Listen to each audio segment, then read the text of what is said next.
Uma fraca capacidade de comunicação com a família e o paciente. Eu vejo muitas situações que o médico sabe, entende que o paciente está evoluindo para fim de vida, mas é uma conversa extremamente difícil, né? É uma má notícia de conversar com a família e com o paciente, se ele tiver condições de participar dessa conversa, de explicar que está em processo de terminalidade, então a gente não conversa e não fala com o paciente, as coisas vão acontecendo, eu sei que elas estão acontecendo, mas porque eu não sei me comunicar com o meu paciente, eu não falo nada. Às vezes existe uma preocupação em suspender ou retirar suporte, em talvez a gente antecipar ou acelerar esse processo de fim de vida, o que não é verdade, mas por falta de conhecimento a gente tem esse medo de encurtar a vida, né? E às vezes eu tenho barreiras culturais, espirituais, questões médico-legais que também podem interferir nesse processo.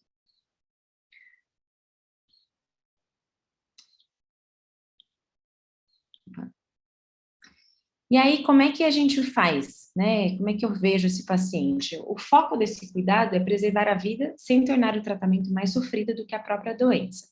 Então, eu vou focar em alívio de sintomas físicos, psíquicos, religiosos e espirituais. Vou prevenir os agravos associados às últimas horas de vida. A nossa ideia é diminuir a agonia final, evitar tratamentos e procedimentos desproporcionais, fazendo uma abordagem e acolhimento familiar. Percebam que eu coloquei assim, diminuir a agonia final, né? Porque a gente nem sempre vai 100% conseguir manejar todos os sintomas do paciente para que ele fique com zero sofrimento. A ideia é que a gente tente ao máximo fazer com que seja o menos sofrido possível. Né? Se for sem sofrimento, melhor ainda, mas isso é pouco provável de acontecer. E como é que a gente reconhece, então, esse momento da finitude? Quando eu tenho um esgotamento de proposta terapêutica que vai modificar o curso da doença. Um paciente que provavelmente está em recaída e progressão de doença. Aquele paciente que começa a ter internações frequentes. Perda de funcionalidade, então começa a ficar mais acamado, não consegue mais ter seu autocuidado preservado, precisa de ajuda para tomar banho. Decréscimo do nível de atividade, tem um cansaço muito grande para fazer qualquer coisa, então fica acamada a maior parte, mais de 50% do tempo, e qualquer coisa cansa para fazer. Um paciente que tem cluster de sintomas, então começa com dor, fadiga, falta de ar, e são sintomas de difícil manejo, né, ou refratários, e ingesta oral reduzida e perda de peso. Isso eu posso ver em qualquer doença, não só no paciente oncológico. Cada paciente, né, cada doença tem uma curva, uma história natural da doença, e eu preciso enxergar a história natural do meu paciente para eu entender o momento que ele está. Então, esses sintomas eu posso enxergar tanto no paciente oncológico, que a gente enxerga nessa curva azulzinha, que é aquele paciente que tem o diagnóstico, começa a fazer o tratamento ainda com uma perda pequena de funcionalidade, aí despenca a perda de funcionalidade até a morte. O paciente com doença crônica, DPOC, insuficiência cardíaca, o paciente cirrótico, renal crônico, ele tem internações, ele vai para o hospital, interna, melhora, volta, mas sempre num patamar abaixo. Quando essas internações começam a ficar muito frequentes, a cada 2 meses o paciente interna, vai para casa com uma semana e volta, a gente entende que a gente já está chegando mais próximo do fim da vida. E o paciente com quadro demencial, que é aquele paciente que já parte de uma funcionalidade baixa, tem intercorrências que caem um pouquinho, aí ele até melhora um pouco, até que esse paciente chega no fim da vida. Quando eu vou fazer, então, pensar em terminalidade? Lembra lá, eu tenho um diagnóstico de um paciente, eu vou fazer um tratamento junto, de modificador de doença, junto com cuidados paliativos. Eu vou cuidar da doença, ao mesmo tempo que eu vou aliviar o sofrimento do meu paciente. Vai ter um momento, talvez, que eu não vou conseguir mais ter nenhum tratamento modificador de doença, e este é o momento que eu vou ter cuidados de fim de vida. Quando eu falo em sedação paliativa, é para essa faixa que eu estou olhando. E qual que é o quadro clínico desse meu paciente? Anorexia. Aquele meu paciente não quer comer mais, ele não tem fome. E isso traz muita preocupação para a família, porque não comer começa a concretizar a morte, né? Principalmente para a gente num país latino, a gente entende que comida é saúde, que comida é vida. Então, quando o paciente para de comer e não quer mais comer, traz muito sofrimento para a família, porque começa a concretizar que o paciente está morrendo. O paciente desenvolve uma síndrome da imobilidade, já não consegue mais sair da cama. Às vezes já está num estado comatoso até que ele evolui para um colapso orgânico. Dentre esses sinais, a gente vai ter alteração do nível de consciência, então começa a ficar mais sonolento, obnubilado, até aquele paciente que às vezes fica responsivo. As alterações cardiorrespiratórias, então o padrão respiratório começa a alterar por alterações metabólicas e falências orgânicas. Às vezes a respiração fica mais rápida, às vezes a respiração fica mais curtinha, às vezes eu tenho pausas na respiração.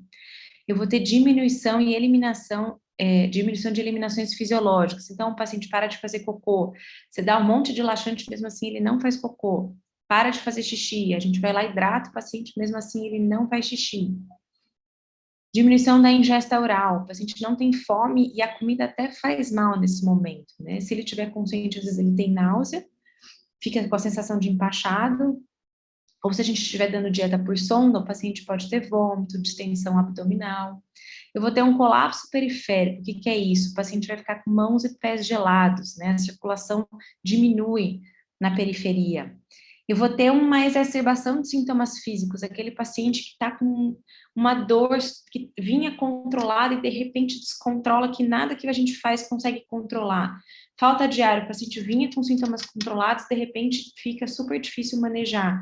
Confusão mental também, estava bem controlado, de repente ele faz um delírio que a gente não consegue dar muitos remédios em doses altas, mesmo assim fica difícil de controlar. E imobilidade e maior dependência. Nesse processo de fase ativa de morte, a gente vai ter precoce, intermediário e tardia. Então, precoce é aquele paciente que está no leito, tem perda ou interesse de comer e beber e já começa a ficar mais sonolento.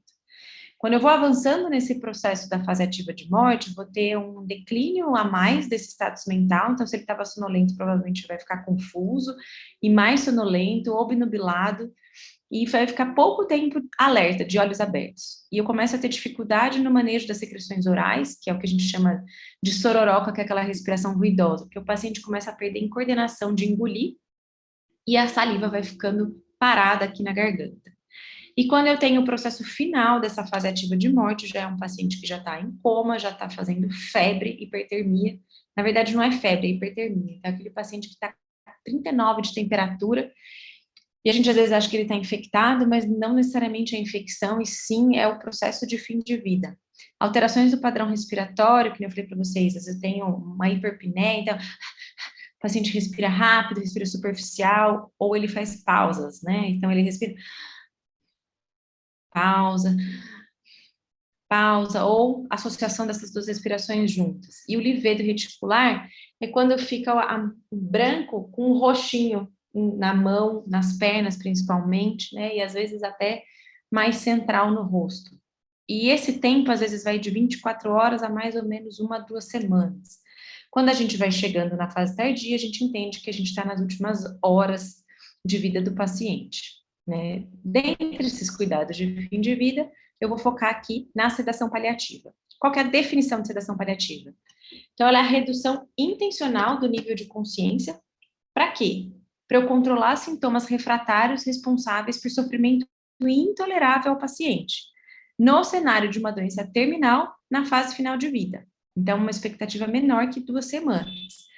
Lembra aquele gráfico que eu mostrei? Eu obrigatoriamente tenho que estar ali, em fase final de vida, quando eu não tenho mais proposta modificadora de tratamento do paciente.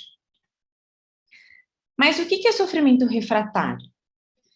Então, eu posso ter uma dor refratária. Eu já tentei com tudo que eu sei, com tudo que eu tenho de conhecimento, já chamei equipes especializadas para manejar a dor do meu paciente, mesmo assim ele tem uma dor que é insuportável, não é tolerável. Isso eu posso considerar um sofrimento refratário. Falta de ar, eu já otimizei tudo que eu podia em relação ao controle dessa falta de ar, e mesmo assim meu paciente mantém falta de ar. Delírio, então também já dei todas as medicações possíveis, fiz medidas não farmacológicas, mesmo assim tentei fazer reversão de causas orgânicas que justifiquem o delírio do paciente, mesmo assim o paciente continua com um super delírio. Ou eu também tenho sofrimento existencial, que aí eu vou explicar para vocês que esse é o mais difícil da gente entender a refratariedade desse sintoma. Por quê? Bom, primeiro que o sofrimento existencial, ele não é mensurável, né? Diferente dos outros sintomas que eu tenho escalas para mensurar, o sofrimento existencial não é mensurável.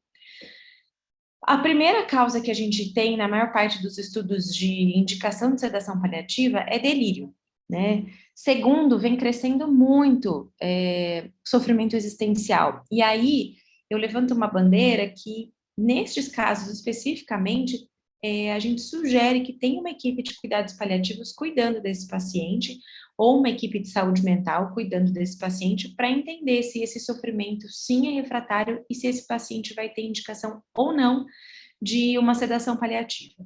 Quando for delírio, falta de ar, dor, vômito ou outros sintomas físicos, fica um pouco mais fácil da gente poder manejar e avaliar. Então, se eu tenho um paciente que está em fim de vida, tem uma doença que não tem perspectiva de tratamento, e tem um sintoma, eu vou olhar, esse sintoma é tratável? Se ele for tratável, eu vou tratar. Tratando esse sintoma, eu vou ter efeitos colaterais aceitáveis ou inaceitáveis? Se ele tiver efeitos colaterais que sejam aceitáveis ao paciente, eu pulo para a próxima pergunta. Vai proporcionar alívio num prazo aceitável de tempo? Se a resposta for sim, o sintoma não é refratário. Eu não tenho indicação de sedação paliativa. Eu vou manejar o paciente com outras coisas. Agora, se eu tenho um sintoma que não é tratável, então eu já considero esse sintoma refratário. Por exemplo, um paciente em fim de vida que está ali na fase final de vida e ele tem um sangramento maciço de via aérea e não é um paciente que tem indicação de ser, não tem como controlar esse sangramento. Eu vou imaginar que esse sintoma é refratário, esse paciente tem indicação de sedação paliativa, por exemplo. Mas eu tenho um sintoma que é tratável, mas o tratamento é com tanta medicação que os efeitos colaterais vão fazer mais mal do que bem para o meu paciente. Então, eu tenho um paciente com dispneia. Eu manejei da melhor forma possível a dispneia do meu paciente, ele tem uma linfangite carcinomatosa no pulmão, por exemplo, por progressão de uma doença, de um câncer. Eu já estou fazendo todas corticoide para o meu paciente, que já está em doses boas, e mesmo assim ele continua com falta de ar, então eu vou dar morfina para o meu paciente. Eu começo dando morfina para o meu paciente, só que ele já está em doses altas e mesmo assim continua com muita falta de ar, e ele está tendo efeito colateral da morfina. Nesse momento, o efeito colateral começa a ser inaceitável. Então, esse paciente eu considero com sintoma refratário, e aí sim ele teria indicação de uma sedação paliativa, né? Ou quando eu ainda tenho, consigo tratar, mas eu não tenho tempo adequado, né, para o tratamento do meu paciente, e é um paciente que está em fim de vida, eu considero como refratário. Quando eu indico? Então, de novo, né, a ideia da sedação paliativa é eu tentar reduzir a consciência do paciente, dissociar o meu paciente para eu ser capaz de controlar os sintomas que provocam esse sofrimento intolerável para ele. O objetivo da sedação não é antecipar o momento da morte, e sim controlar sintomas. Inclusive, na literatura, os trabalhos que tem são todos retrospectivos, né? Então, são análises de prontuário, mas todas elas avaliam que não existe nenhuma relação em antecipar o processo de fim de vida nos pacientes que tiveram o uso de sedação paliativa. O objetivo é proporcionar conforto, né, e manutenção da dignidade da vida. Para quê? Para que o paciente possa ter uma morte natural e menos sofrida possível. Para quê? Quando eu tenho um paciente com doença irreversível, que a morte é esperada ali em até 2 semanas. O paciente tem que ter um sintoma intolerável. Tem que ser intolerável para quem? Para o paciente. Né? Não vale ser intolerável para a equipe, não vale ser intolerável para a família. Claro que a gente vai acolher a equipe, vai acolher a família, mas a gente vai pontuar que o sofrimento tem que ser intolerável para o paciente. E tem que ser refratário. O que é o sofrimento emocional e por que eu falei que é tão difícil? Né? Então, o sofrimento emocional a gente considera depressão, ansiedade e medo. E o existencial é a ausência de significado, de propósito, de esperança na vida. São indicações bastante controversas de sedação paliativa, porque, de novo, eles não são mensuráveis, e é difícil a gente entender se ele é refratário ou não. É importante que tenha um profissional especializado, ou em saúde mental, ou em equipe de cuidados paliativos, para indicar sedação paliativa nesses pacientes, né? E, de novo, mesmo que seja um sofrimento existencial, tem que estar numa fase final de vida, nas últimas 2 semanas. Então, as outras coisas continuam as mesmas. E o que a gente usa para fazer sedação paliativa? A gente usa opioide, morfina, é assim que a gente faz sedação paliativa? Acho que essa é uma das grandes coisas que eu queria que vocês gravassem. Não, né? Opioide, qualquer opioide, né? A gente fala a morfina que é o mais comum, mas qualquer opioide não é igual à sedação paliativa. Morfina não faz parte do rol de medicações que a gente usa para sedação paliativa. Morfina é um analgésico que a gente usa para controle de dor, mas ela também faz um papel super importante no controle de dispneia. É para isso que eu uso morfina, para tratar dor e dispneia. Se eu tiver qualquer outro sintoma, eu não vou usar morfina. Os opioides, principalmente a morfina ou fentanil, eles então vão ser adjuvantes no cuidado do paciente que tem dor e que tem dispneia. E quando a morfina estiver trazendo efeitos colaterais indesejáveis ao paciente, porque já está em doses altas, e o paciente ainda assim tiver sintomas que eu considere refratário, eu vou associar uma sedação paliativa. Né? Então, lembrar, morfina, opioide, não é usado para sedação paliativa. Muito pelo contrário, se eu fizer o uso da morfina tentando usar doses altas, né, para fazer com que o paciente fique sonolento, como efeito colateral do uso da medicação, eu vou causar desconforto no paciente, eu posso causar mioclonia, hiperalgesia e fazer um delírio hiperativo. Então, eu vou fazer mais mal para o meu paciente do que bem. O que eu uso, então? Primeira medicação que a gente usa, normalmente, é midazolam, que pode ser usado tanto intravenoso quanto por hipodermóclise. Por que eu falo que normalmente é a primeira medicação? Porque se eu tiver, por exemplo, um paciente que tenha delírio como sintoma refratário, eu posso não usar o midazolam como primeira opção e usar a clorpromazina, que é um neuroléptico. Nas outras situações, a gente acaba usando o midazolam como primeira opção, se for por dor refratária, se for por sofrimento existencial, se for por dispneia, vômito ou outros sintomas. O midazolam, então, a gente sempre faz um bolos em doses baixas e a gente inicia uma infusão contínua. O ideal é que em 30 minutos a gente reavalie o paciente e vai subindo a dose até o que for necessário. Lembra que quando a gente trata um sintoma refratário, a gente mantém as medicações que estavam tratando este sintoma, porque o paciente já estava refratário com as outras medicações, e o midazolam não é um analgésico. Então, se eu tenho dor refratária, eu mantenho as medicações de dor.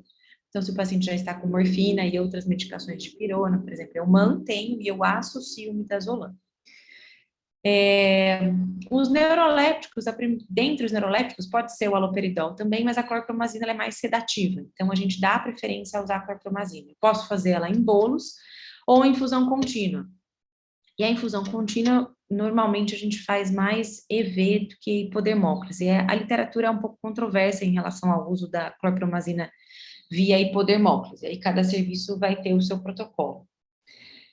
Quando que eu posso usar os dois? Então, eu tenho pacientes que são extremamente difíceis de serem sedados, e eles estão em doses crescentes de midazolam, estão chegando ali 15 miligramas, 20 miligramas hora, e mesmo assim o paciente não consegue ficar com sintoma controlado, e eu digo sintoma controlado não é dormindo em coma, é o sintoma controlado. Às vezes, a dose ideal para aquele paciente é ele sentado em poltrona, conversando com midazolam contínuo.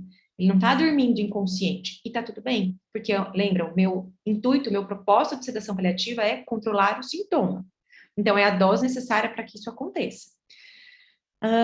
Quando eu já estou com midazolam em doses altas, eu vou associar a clorpromazina na sedação do meu paciente no intuito de controlar o sintoma. Se mesmo assim o paciente estiver em doses altas das duas medicações, eu posso rodar as duas, trocar as duas e colocar a fenobarbital, que também pode ser usado EV ou por hipodermóclise. Vou falar que acho que eu precisei fazer isso pouquíssimas vezes. A maior parte dos pacientes conseguem o manejo de sintomas adequados com doses bem baixinhas de midazolam. Alguns associando a clorpromazina, e acho que eu tive menos de 5 pacientes que eu precisei usar fenobarbital. Se eu tiver na UTI, eu posso usar Propofol ou Precedex, que eu não coloquei aqui. O Precedex, principalmente se for delírio. Só que se eu estiver usando doses mais altas, a gente vai trocar por alguma outra coisa, né? Porque senão eu vou agregar efeito colateral sem trazer benefício para o meu paciente. Só para vocês terem uma ideia aqui, o que significa essa dose, quando eu falo que é dose baixa, quando eu vou entubar um paciente na terapia intensiva, a gente usa doses a partir de 10 miligramas de midazolam em infusão rápida, né? Que é quando eu faço o paciente rebaixar o nível de consciência. Tem pacientes que usam doses muito maiores do que 10 miligramas.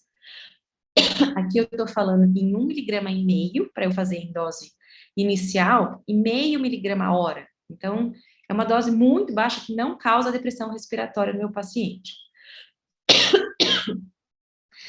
Qual que é a meta de sedação? Eu sempre tenho que deixar registrado em prontuário e eu vou explicar isso para o paciente e para a família.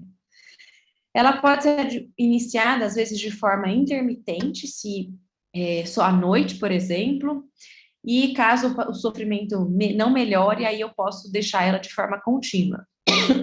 A intensidade, o paciente que vai me dizer. A ideia é a gente começar com a menor dose e ir titulando de acordo com a necessidade do paciente. Então, ela pode ficar mais superficial, desculpem, com um paciente que vai estar contactuando comigo, ou ela pode ficar mais profunda de um paciente que vai estar dormindo o tempo todo. E como é que nesses pacientes que estão dormindo, eu avalio o sofrimento? Não tem nenhuma específica escala que a gente avalia, mas eu sempre sugiro para a gente cobre o paciente até o pescoço, põe um lençol ali e foca no rosto do paciente. São as expressões do rosto do paciente que vai nos dizer como que está esse sintoma do paciente. Então, se ele está com dor, ele vai estar franzindo a testa, ele vai estar gemente, às vezes ele vai estar inquieto no leito. É isso que vai mostrar para a gente. O padrão respiratório vai ficar feio. Isso é algo fisiológico. E esse padrão respiratório só vai parar de ficar feio quando o paciente parar de respirar. Então, sempre eu visualizar e olhar o rosto do paciente. Se o paciente tiver um padrão respiratório horroroso, mas ele está com o rosto sereno, calmo, como se ele estivesse dormindo, eu entendo que ele está numa dose adequada de medicação. Recomendações: junto com a sedação, a gente vai suspender dieta, não vou deixar mais o paciente comer, o ideal é que a gente suspenda a dieta integral também, e hidratação, porque é um paciente que já está em falência de órgãos, provavelmente vai ficar inchado e eu posso piorar outros sintomas. Nesta fase, eu vou suspender antibióticos, porque não vão agregar no cuidado do paciente, vou manter analgésicos e outros medicamentos, como a escopolamina, para secar a saliva do paciente, corticoide, se tiver algum uso no controle de sintomas, vou manter os remédios para enjoo e os anticonvulsivantes. Se o paciente tiver outros sedativos e psicoativos que estiverem via oral, lembrar que a gente vai suspender. E eu vou deixar outros medicamentos que vão também ajudar no controle de sintomas, como às vezes os diuréticos, né, que eu vou deixar o paciente mais seco, não vai ficar congesto, então eu posso melhorar a falta de ar, e às vezes broncodilatadores, que também vão ajudar na falta de ar do paciente, se esse era a causa do sofrimento refratário. Lembrar que a sedação paliativa, quando ela é indicada, deve ser um consenso entre as equipes, né, e tem que estar de acordo com a vontade do paciente. Ou seja, eu vou ver primeiro se o paciente tem indicação, se ele está nas 2 últimas semanas de vida, eu vou primeiro entender se ele tem um sofrimento refratário, vou entrar em acordo com todo mundo que cuida do paciente, e isso eu digo equipes médicas e multi. Quando todo mundo estiver de acordo, a gente vê se o paciente também está de acordo. Quando o paciente entra em processo de fim de vida, tem muitos pacientes que perguntam quando vai ser, e normalmente se o paciente pergunta, a gente já explica que existe essa possibilidade ao longo do cuidado dele, que caso os sintomas comecem a ficar muito desconfortáveis, a gente pode lançar mão de uma medicação que vai deixar ele com a consciência mais rebaixada, né, até que chegue ao ponto dele ficar dormindo o tempo todo. E então, quando a gente acha que está na hora, a gente conversa com o paciente, né, e normalmente, como eu já introduzi o assunto antes, eu falo com a família e com o paciente, falo, lembra que a gente conversou sobre aquilo, acho que é a hora agora, né? Se o paciente estiver consciente orientado, eu já tive uma vez uma paciente que tinha uma falta de ar refratária e ela não quis, porque ela queria se manter extremamente lúcida até a irmã chegar. Então, eu combinei com ela que a gente deixaria ela sem a sedação, ia tentando otimizar da melhor forma possível, mas eu expliquei que eu não ia conseguir controlar a falta de ar dela naquele momento sem a sedação, e ela me pediu para esperar a irmã chegar. Depois que a irmã chegou, a gente ligou a sedação paliativa, né? Se for um pedido da família, aí a gente tem que entender o porquê que a família não quer que ligue, né? Lembrar de novo, tem que ser um sofrimento refratário do paciente. E toda vez que a gente tem um paciente com sedação paliativa, sempre deixar registrado em prontuário que o paciente tem permissão para a morte natural, que ele não é candidato a medidas invasivas de suporte artificial, como intubação, RCP e UTI. Sobre só uma última pincelada nas questões éticas, existem algumas resoluções do CFM que nos autorizam a fazer uso de sedação paliativa, né? A resolução de 1805 de 2006, que fala sobre ortotanásia, e a resolução de 1995 de 2012, que fala sobre testamento vital e diretivas antecipadas, né? Então, ele fala que os pacientes, quando têm situações clínicas irreversíveis e terminais, o médico evitará a realização de procedimentos diagnósticos terapêuticos necessários e propiciará aos pacientes, sob sua atenção, todos os cuidados paliativos apropriados. E a sedação paliativa entra neste contexto. Ela não abrevia a vida do paciente, então ela não entra como eutanásia. E como é que a gente faz essa diferenciação, então, de sedação paliativa e eutanásia? Primeiro é a intenção. A intenção da sedação paliativa é aliviar um sofrimento refratário. A intenção da eutanásia é provocar a morte para cessar o sofrimento. A sedação paliativa faz isso através da diminuição do nível de consciência, a eutanásia interrompe a vida. A sedação paliativa faz uso de drogas ajustadas conforme o controle de sintomas, a eutanásia faz uso de doses elevadas de drogas letais. A sedação paliativa, a princípio, ela é reversível, é só eu desligar e o paciente, se ele não tiver já inconsciente pela própria doença, ele pode acordar.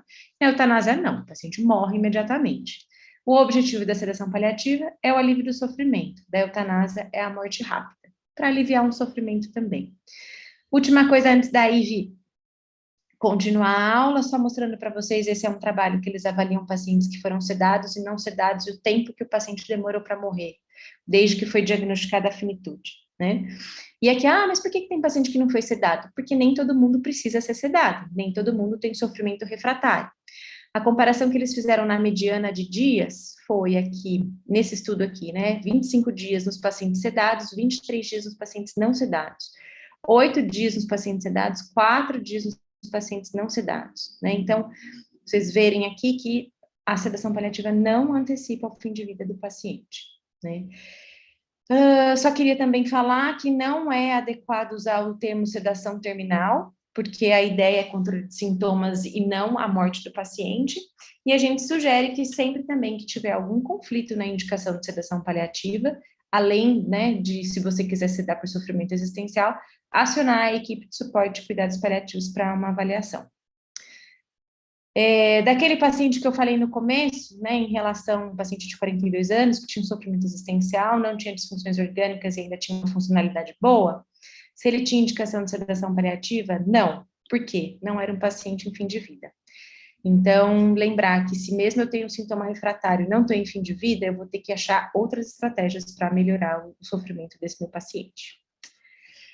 Obrigada, gente. Vou deixar a Ivy continuar aqui.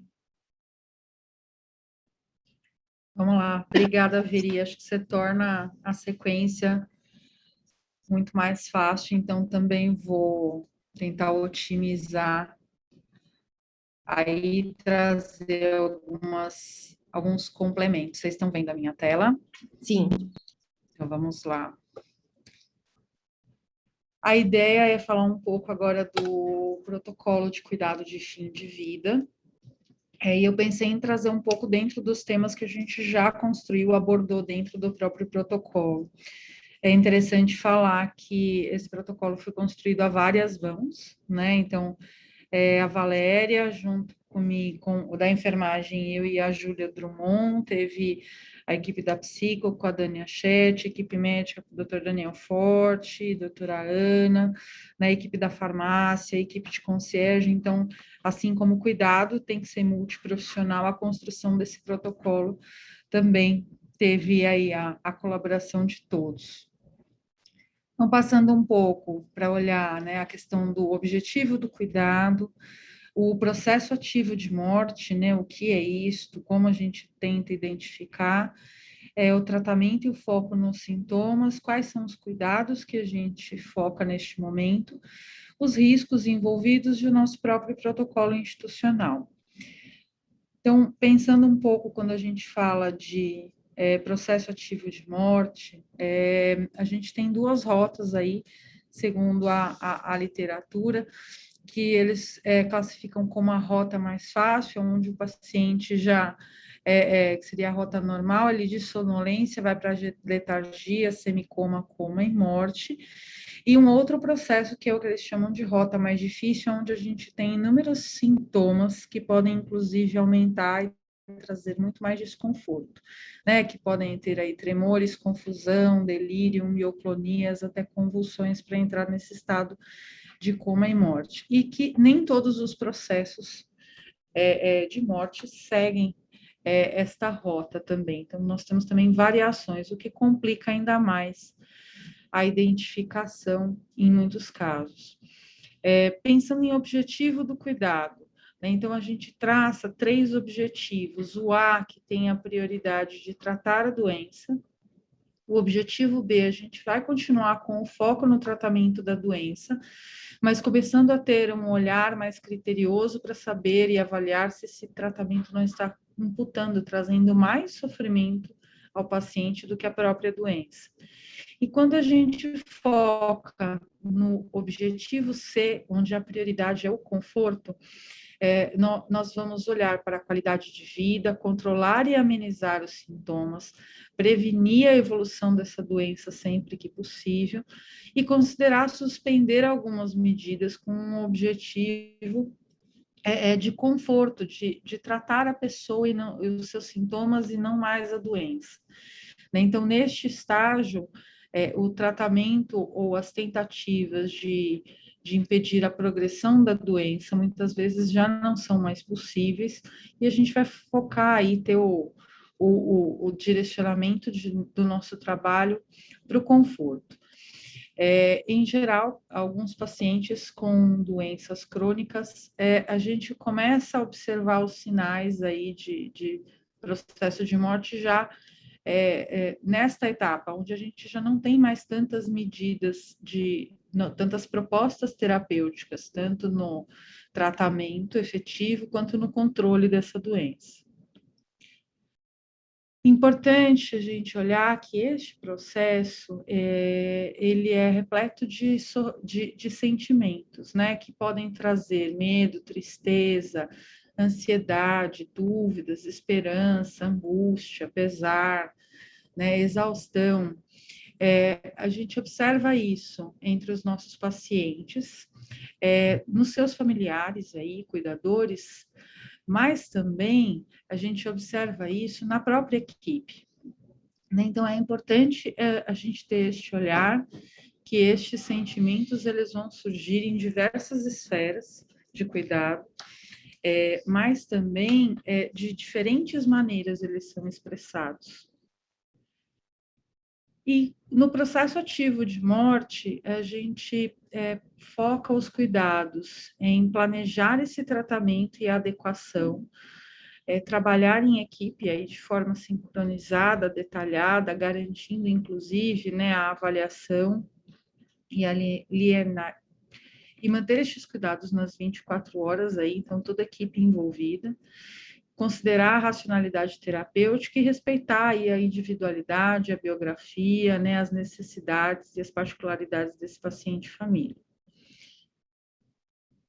A gente precisa, para isso, ter algumas questões, né, identificadas. Então, que essa doença seja progressiva e irreversível, né, que é a doença aí que trouxe o paciente para esse processo. A gente vai identificar a deterioração e surgimento de várias intercorrências clínicas, então, às vezes, aquele paciente que vem nos últimos meses, né, tendo diversas internações ou precisando de um atendimento médico mais frequente, um declínio gradativo das funções vitais, a perda de funcionalidade cognitiva, motora, alteração aí de sinais vitais que nos trazem aí a visão da insuficiência de múltiplos órgãos. E o surgimento dos sintomas neste período, eles são diversos, né? Então, é comum a gente ter um aumento, uma exacerbação desses sintomas, o que vai exigir da equipe médica uma avaliação, né, e da equipe multiprofissional, uma avaliação adequada e pensando no controle e tratamento, incluindo medidas farmacológicas, mas, inclusive, e eu digo como enfermeira, principalmente as não farmacológicas, visando o conforto, né? Visando trazer um pouco de controle, né? Como a Veridiana bem trouxe, eu acho que a gente busca, né, aliviar o sofrimento, mas eliminá-lo é um desafio muito grande, e que eu acho que não é o nosso objetivo principal, e sim trazer o conforto e minimizar sempre que possível esse sofrimento. Para alterações de sintomas, dentro do protocolo a gente traz um pouco mais minuciosamente, né, as questões alteradas, mas a gente pode encontrar as alterações circulatórias, né, a frequência cardíaca, ritmos, alterações respiratórias de padrão e frequência, então a respiração mais ruidosa, né, alteração do ritmo dessa respiração, alterações renais, então pode ter aí a anúria, pode ter alteração de coloração dessa diurese, ou às vezes não ter, né? Alterações intestinais, então redução aí da frequência e da motilidade intestinal, alterações neurológicas, então a gente pode verificar pacientes mais sonolentos, como pacientes em delírio, pacientes que têm muita oscilação, né, do nível de consciência, superficializam, depois ficam muito sonolentos ou arresponsivos. A dor é um sintoma muito prevalente, fadiga, inapetência e alterações emocionais e psíquicas também. E aí, quando a gente pensa em cuidado, eu acho que tem algumas coisas que a gente pode colocar aí como um foco. O que a gente intensifica nesse momento? Né? O que a gente aumenta o nosso olhar e tenta priorizar? A avaliação e a monitorização frequente de sintomas de desconforto físico. Né? Também, e da mesma forma, os sintomas emocionais e as medidas de controle, sejam as farmacológicas ou não. Então, como que a gente pode otimizar esses sintomas? Como que a gente garante que a nossa equipe avalie, né, e consiga monitorar o que está sendo efetivo ou não? Qual é o suporte que esse paciente e essa família necessitam, né, nas alterações emocionais e psíquicas? Será que é algo que só a equipe de enfermagem pode fazer? Será que eu preciso acionar o médico novamente para reavaliar esse paciente? Será que a equipe da psicologia pode fornecer um suporte adequado, né, ampliar aí talvez essa rede de cuidado de acordo com estes sintomas? A gente só pode identificar isso se a gente tiver essa avaliação sistematizada. E aí, suspender ou diminuir.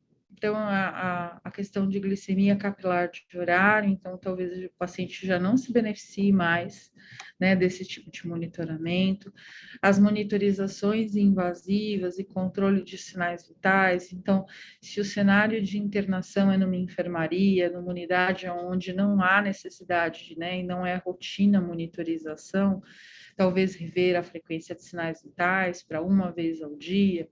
É importante a gente também fazer com que a família participe deste momento, né, que ela seja envolvida, inclusive nessa questão das rotinas, para não transparecer também um abandono, uma falta de cuidado da equipe, né? Então, agora que o paciente está entrando nesse processo, não estão mais entrando aqui com a mesma frequência, não estão cuidando dele.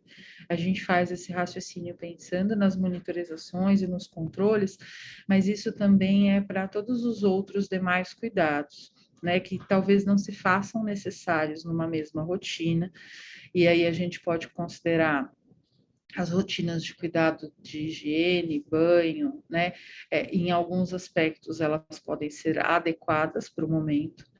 Então, talvez esse paciente não vá tomar banho todos os dias, por uma questão de desconforto, por uma questão de mantê-lo mais adequado, mas em contrapartida, né, os demais controles na pele, né, em manter o paciente limpo e higienizado, controle, né, o cuidado com as mucosas, com a higiene oral, se faz necessária uma intensificação e uma monitorização maior, que são questões que trazem um maior desconforto, tanto para o paciente quanto para os próprios familiares. A monitorização de saturação de oxigênio também talvez não traga nenhum tipo de benefício, porque às vezes esse paciente, mesmo com uma alteração de padrão respiratório, mesmo apresentando alguma alteração de saturação de oxigênio, ele não irá alterar, né, o curso recebendo uma suplementação de O2, e às vezes saber este resultado só trará mais ansiedade, principalmente para os familiares que estão ali. Pensando que quando a gente fala em implementação de cuidados, a gente vai pensar, em primeiro lugar, no paciente, naquilo que ele apresenta, naquilo que, se a gente teve a possibilidade de acessar o que ele traga, né, dos seus valores e da sua biografia, como ele gostaria de ser cuidado, o que ele gostaria de integrar neste momento, o foco no controle nosso de sintomas e agregar aí cuidados é principalmente no paciente. Mas a gente também inclui neste cuidado a família, né? Quando a gente tenta proporcionar um ambiente adequado, um ambiente acolhedor, onde ele possa, na medida da sua vontade, acompanhar o seu familiar neste processo, muitas vezes ser convidado a participar dos cuidados, né? Muitas pessoas gostam, na medida do possível, né? E na medida da interação que tinha com aquele familiar, de acompanhar e de participar desses cuidados, né? Tentar flexibilizar as visitas sempre que possível, mas tendo atenção para manter um ambiente calmo, um ambiente tranquilo, onde esse paciente também possa repousar. A oferta do suporte psicológico para a família neste momento é muito importante, assim como o suporte religioso, né? Então, se essa família trouxer aí esta necessidade, a gente pode, né, no momento oportuno, perguntar se isso é algo que é importante para este paciente, entender o que para aquele paciente era importante, né, do aspecto seja religioso, seja da sua espiritualidade, e tentar proporcionar isso nesse momento. E também a gente tem que pensar com foco no cuidado para a equipe, né? Então, a equipe também está acompanhando aquele paciente. As pessoas que estão na equipe têm as suas histórias, né? Trazem ali as suas impressões, os seus sentimentos, e que elas também precisam ser cuidadas, né? Às vezes, alguns pacientes, a gente se envolve, né? E isso tem um peso, tem uma carga de energia e de sentimento muito grande. E em algumas situações a gente precisa ampliar esse olhar para acolher os membros dessa equipe ou o membro dessa equipe que de repente esteja mais fragilizado. Então, sempre que a gente fala no planejamento dos cuidados no processo de morte, a gente tem que ter esse olhar também para a equipe que está assistindo esse paciente, essa família. E como a Veri já bem trouxe, na vigência de sintomas refratários, onde a gente já esgotou aí as nossas possibilidades de manejo prévio, sempre indicado considerar a sedação paliativa, e também chamar e acionar a equipe de suporte e cuidados paliativos que conseguem dar aí um melhor panorama, conseguem avaliar bem a situação e talvez sugerir aí como acolher e como cuidar melhor do paciente. Os riscos, né? Então, a falha de comunicação entre o paciente, né, equipe e família, o sofrimento da equipe, o luto não reconhecido que isso gera, o não atendimento adequado das necessidades dos pacientes e família, e a ausência da avaliação e resultado do controle da melhora dos sintomas apresentados pelo paciente, né? Então, quando a gente não institui aí uma forma, né, e não treina uma equipe para que tenha essa avaliação periódica e sistemática, é difícil a gente conseguir verificar, né, o quanto houve de melhora ou não dos sintomas, ou quais as nossas ações foram mais efetivas. Esse é o nosso protocolo, ele entrou, acho que foi em setembro, outubro do ano passado, não me recordo bem, Val, se você recordar, já está disponível acessando aí dentro da nossa plataforma do DM Docs. Lá ele está mais completo, né? Traz com mais detalhes. Eu acho que o que eu gostaria que as pessoas saíssem um pouco daqui hoje é que o foco neste momento é controlar os sintomas de forma completa e contínua, prevenir os agravos, né, nas últimas horas de vida, suavizar a agonia final, evitar tratamentos que possam ser considerados fúteis e sempre acolher e validar as expressões de sofrimento, a angústia, a impotência, né, que familiares, pacientes, cuidadores e a equipe podem experimentar nesse momento. Acho que era isso que eu tinha que tentar resumir aí, né, para poder passar para vocês. Muito obrigada pelo convite, sempre bom poder falar disso. Excelente aula de você. Ai, pode falar, desculpa, Val. Imagina, meninas, excelente apresentação de vocês duas, assim, muito obrigada mesmo. Eu vi que tem um monte de gente querida aqui assistindo, mandaram mensagem no chat, no privado também, obrigada, Carol. Tem uma pergunta da Carol, ela está perguntando se o tempo da utilização da sedação paliativa pode ser indicador de qualidade. Quanto menos tempo, melhor indicado? O que vocês acham, gente? E eu gostaria de ouvir, assim, abrir para o debate essa questão, achei interessante. Eu li aqui, eu fiquei pensando. Eu acho que, a princípio, não, porque acho que não tem a ver com o tempo que o paciente fica sedado. Se ele está ali nas 2 últimas semanas de vida, ele tem uma indicação técnica de usar a sedação paliativa. E é o tempo que ele precisa. Então, tem pacientes que, às vezes, vão demorar mais de uma semana para morrer, e não necessariamente foi mal indicada, porque está usando há 7 dias.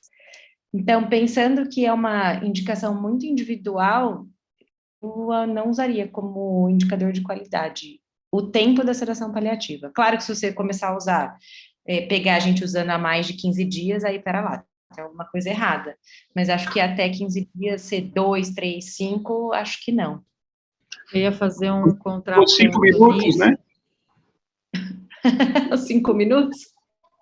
Porque... Às vezes, no bolo da sedação, o paciente pode falecer, acontece. Não é isso que eu tô brincando, eu tô falando sério. Desculpa ter falado assim. Porque talvez a gente ficou muito tarde também, né? Deve ter um tempo aí, eu não sei exatamente, mas assim, se a gente fizer uma auditoria aí dos últimos pacientes que foram sedados, e num hospital for 4 dias, no outro for 3, no outro for 5, acho que tudo bem, não tem gente falar nada, todo mundo indicou correto. Se você começar a achar muito paciente aí, eu acho, estou perguntando, com 12 dias, 14, 16, eu vou começar a achar esquisito. E se começar a achar 4 horas, 5 horas, eu também vou achar meio pouco demais, não? Entendeu o que eu tô querendo dizer? Munir, eu ia colocar um contraponto nisso. Acho que assim, o que talvez traga a percepção de que ou a sedação está sendo indicada de forma tardia, ou ela pode trazer outro tipo de viés de análise, é quando você instala a sedação em pouquíssimo tempo ou poucas horas, né? O paciente falece, e isso sendo, claro, uma frequência, não uma coisa esporádica.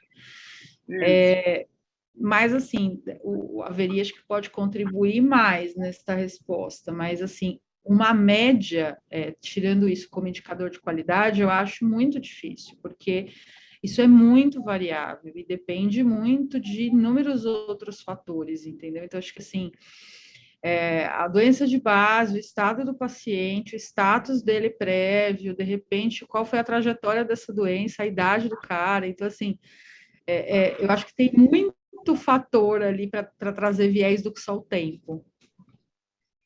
Talvez eu pensaria assim, pouquíssimo tempo, realmente acho que aí eu pensaria que talvez demorou para ligar. E eu lembro, até a Aninha pode complementar, no ICESP, a gente chegava de manhã para ver os pacientes, puxa, e o paciente estava hiper desconfortável, e assim, morrendo valendo, só que ele já devia estar há horas em sofrimento, mas não teve ninguém que teve um olhar para ver que o paciente tinha indicação de sedação paliativa já desde o começo da noite, por exemplo. E aí, de manhã, o paciente já esgotou todo o sistema simpático, parasimpático que existe, toda a reserva de última energia que ele tinha vital na vida, e a hora que a gente liga a sedação paliativa, ele morre, tipo, em 1, 2 horas.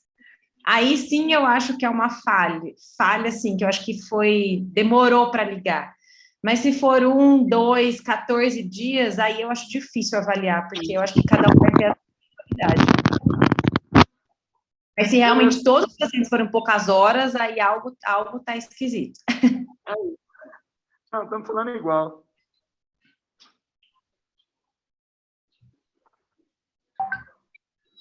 E, assim, quando a gente fala em... Eu lembro no ICESP, que a gente fez um trabalho lá na enfermaria.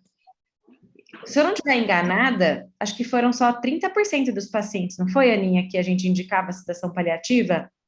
Sim, era uma quantidade, não era uma quantidade tão alta de paciente, até pensando que o que a gente tinha lá era uma enfermaria, praticamente enfermaria de fim de vida, né? Poucos pacientes internavam, iam para casa ou iam para o hospice, a maioria internava e acabava falecendo naquela internação.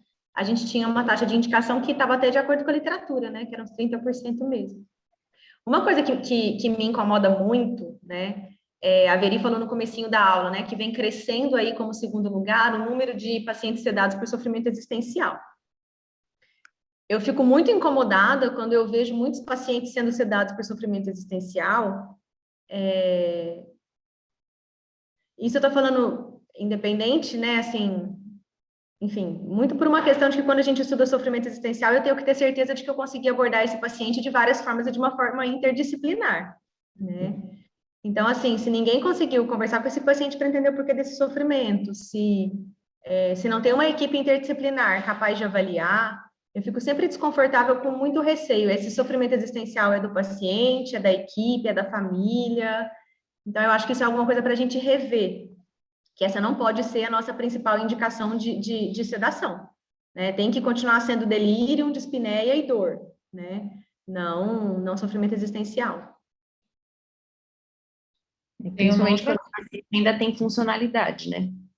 É diferente do paciente em sofrimento existencial, que está na cara, assim, que ele está nas últimas 48 horas de vida, porque ele está em disfunção orgânica e já tem outros sintomas junto, do que aquele paciente que anda, come sozinho, toma banho no chuveiro e está angustiado porque vai morrer. Então, a gente tem que tomar muito cuidado com isso, porque aí a gente fica angustiado, que o paciente está angustiado, e aí, então, lembrar, a eutanásia não é permitida no Brasil, então, antecipar a morte não é permitido no Brasil.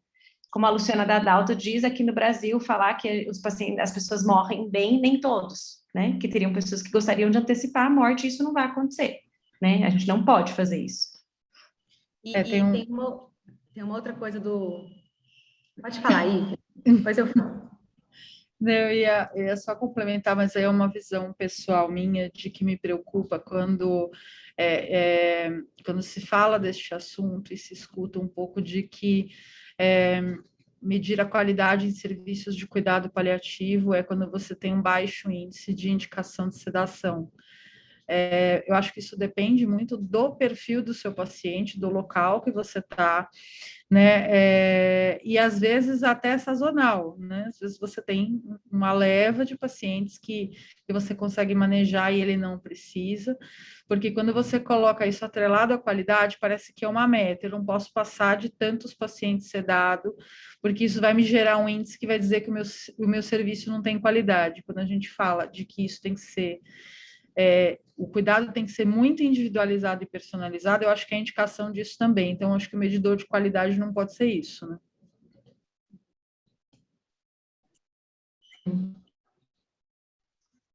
Na UTI, normalmente, eu falo que eu sou intensivista, então, assim, normalmente a gente quer sedar todo mundo. Porque é diferente, assim, a cabeça do intensivista é outra. Então, todo mundo, o intensivista normalmente quer...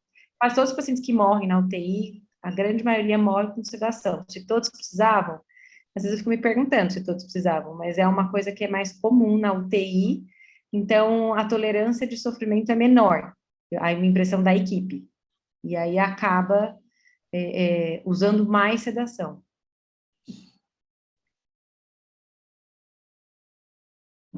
Pessoal, acho que por conta do horário eu vou precisar encerrar.